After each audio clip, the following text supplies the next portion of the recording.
Juneteenth at the Krog Street Tunnel. Fred Krog owned a slave.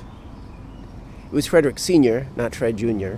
It was only one, not a whole plantation. For a limited time, not decades, as far as I can tell. But those are all excuses. Fred Krog owned a slave. In the 1850 census of Georgia slave owners, on page 307, an accounting of the slave inhabitants in Atlanta, there he is on line 16 of the left column. Name of slave owner, F. Krog. Number of slaves, 1. Age, 18. Sex, male. Color, black. The slave is unnamed, or more accurately, his name is not recorded. In the corresponding 1850 federal census, the Krogs are all named. Their slave is not listed. I only know of the Krogs because of a tunnel named after them, because it's on a street that was renamed for them.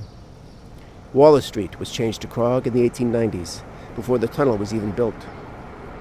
Why was it renamed? To celebrate the Krogs as pioneer citizens of Atlanta.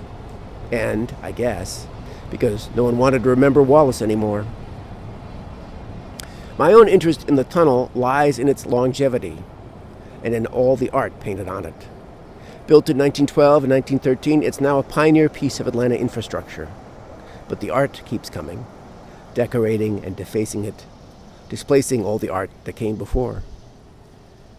Krog Street Tunnel is now the consensus name, but wasn't always. An article from 1913 about its construction called it the Astoria Underpass, named for the other street the tunnel connects. The two are made one beneath the railroad tracks.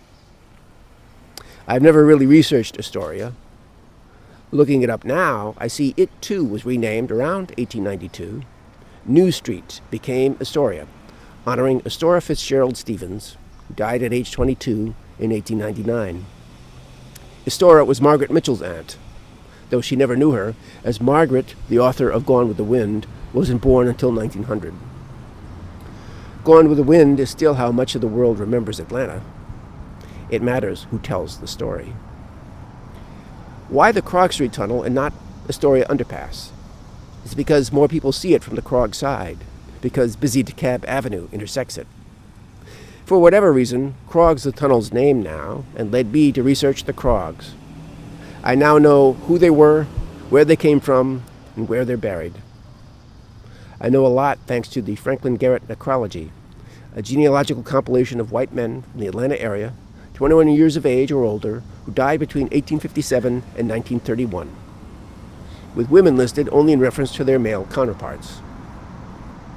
The Garrett Necrology is an intriguing project, obsessive, handwritten, detailed, an attempt to remember all, yet it is also limited and not so subtly supremacist. It both remembers and forgets.